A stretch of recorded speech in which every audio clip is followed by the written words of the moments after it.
Oke, kembali lagi bersama saya Petani Wong Deso, petani pemula.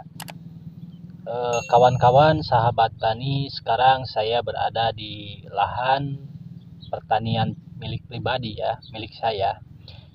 Di mana lahan ini sudah saya aplikasikan beberapa hari yang lalu herbisida atau sejenis pembunuh rumput. Aplikasi yang saya gunakan di sini yaitu herbisida kontak ya.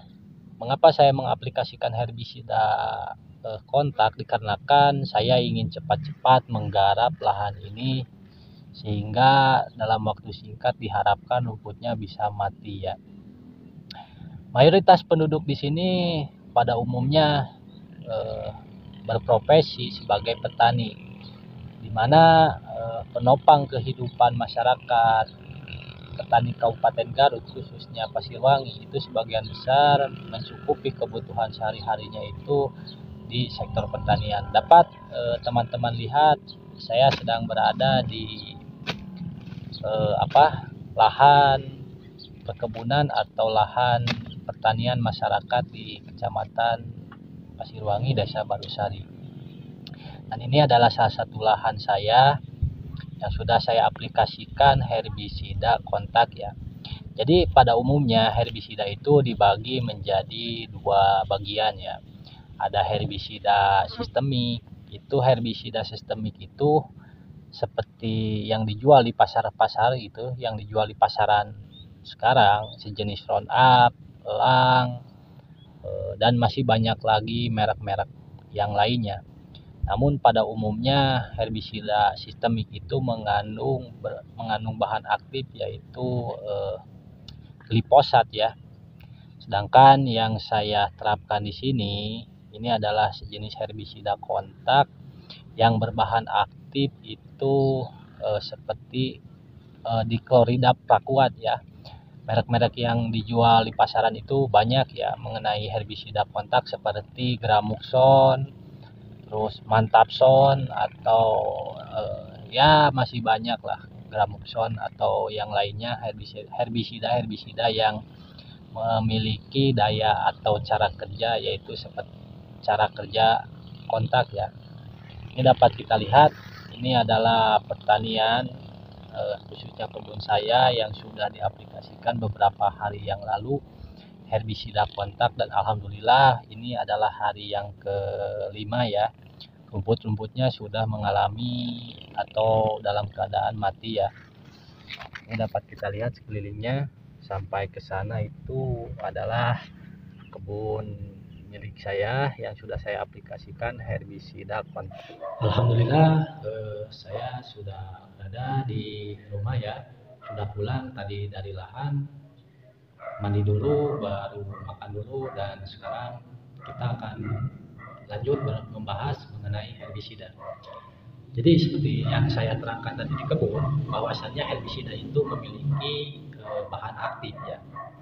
Dapat digolongkan bahwa herbisida itu memiliki dua bahan aktif atau cara kerja, yaitu kebanyakan secara sistemik dan secara kontak. Jadi yang mempengaruhi daya efektivitas, cara kerja, dan efisiensi suatu larutan itu bisa ditentukan dari berapa banyak larutan atau zat aktif yang terkandung di dalam suatu cairan tersebut.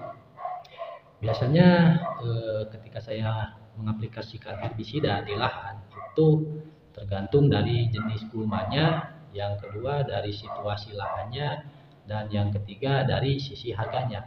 Jadi ketika kita membeli sebuah herbisida jangan terfokus pada merek yang pertama, yang kedua pada harga.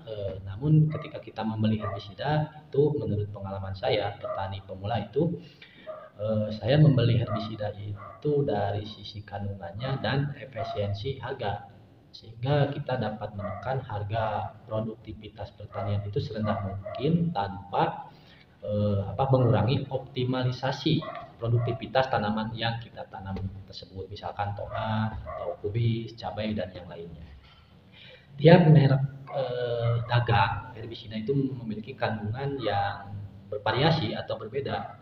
Contoh di sini ada herbisida kontak Gramoxone yang berbahan aktif prakuat diklorida mengandung 276 SL. Jadi larutan yang terkandung di dalam 1 liter ini mengandung ion prakuat sebanyak 276 gram per liter. Yang kedua, nah ini herbisida sama ya, herbisida kontak berbahan aktif sama prakuat diklorida, cuman kandungannya di sini dapat dilihat 135 SL, lebih rendah dari kandungan yang dimiliki oleh merek dagang sebelah yang ini ya, Gramoxone dari produk Signeta. Ada juga yang memiliki kandungan ion prakuatnya itu lebih tinggi, kisaran 300 seperti ini ya. Nah, ini adalah Maxson mengandung 300 bahan aktif prakuat ya, sehingga ketika kita aplikasikan di lahan ini akan lebih jauh efektif dan jauh lebih kuat membasmi gulma yang mematikan gulmanya, karena zat yang terkandung di dalam larutan ini atau merek ini sangatlah tinggi. Kemudian ada juga merek-merek yang lain yang hampir sama lah kandungan SL-nya 138, 135 ya. Kemudian satu lagi yaitu bahan herbisida yang bekerja secara sistemik. Ini di sini saya ada satu herbisida yang berbahan sistemik ya, bermerek Santaris, kandungannya 240, cuman biasanya herbisida yang bekerja secara sistemik itu mengandung glifosat ya, jadi isopropin aminat glifosat. Mengenai cara kerja antara yang sistemik dan kontak itu, biasanya yang kontak itu ketika kita semprot di lahan, jarak antara 1 jam, 2 jam, 3 jam, 4 jam itu sudah mulai terlihat layu kuning-kuningan. Jadi bekerjanya secara cepat, langsung, begitu terkena, begitu ada reaksi.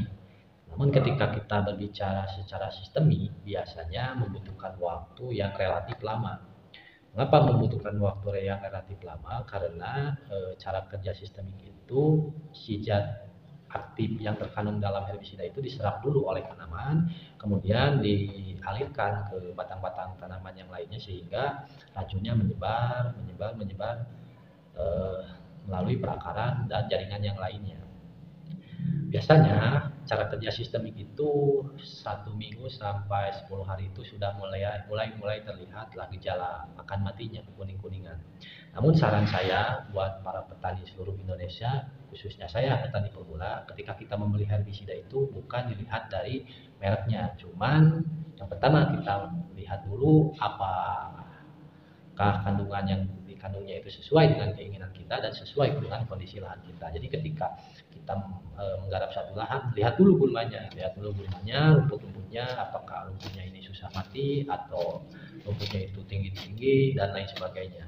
Sehingga dapat kita simpulkan bahwa ketika kita melihat lahannya dengan seksama, di situ kita diharapkan agar tepat dan jeli memilih produk herbisida ini ya.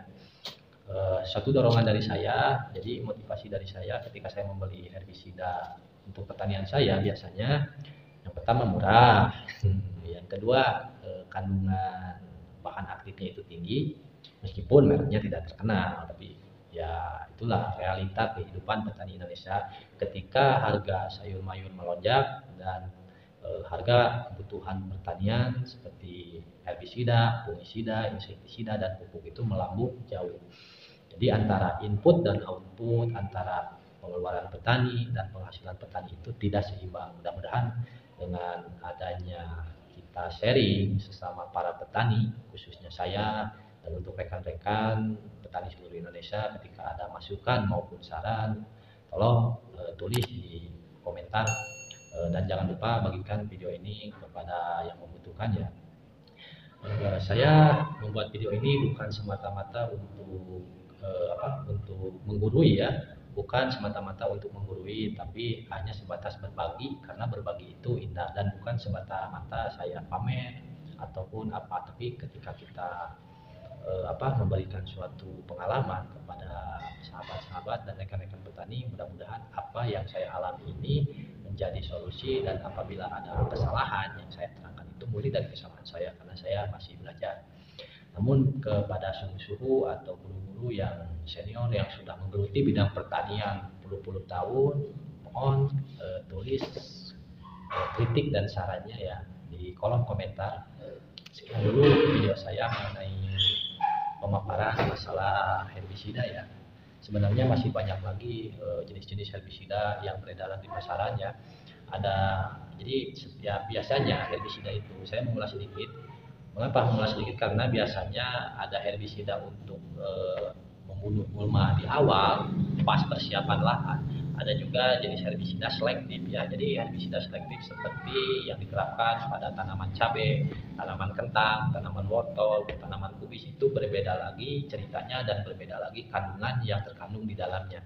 Biasanya seperti itu. Cuman di video kali ini saya membahas mengenai herbisida kontak dan sistemik yang biasanya digunakan oleh petani, khususnya petani di wilayah saya, yaitu bahan aktifnya dua, yaitu glifosat dan prakuat. Itu dua golongan bahan aktif yang sering dibeli oleh masyarakat ya herbisidanya ketika persiapan awal pengolahan tanah. Adapun nantinya herbisida yang berbentuk selektif diaplikasikan ketika ketika tanaman itu sudah tumbuh di lahan dalam proses pemeliharaan ke tahap berikutnya. Oke, dapat dimengerti. Sekian dulu mungkin yang bisa saya bagikan. Mohon maaf apabila ada kata-kata yang salah dari saya, itu adalah murni dari kesalahan saya.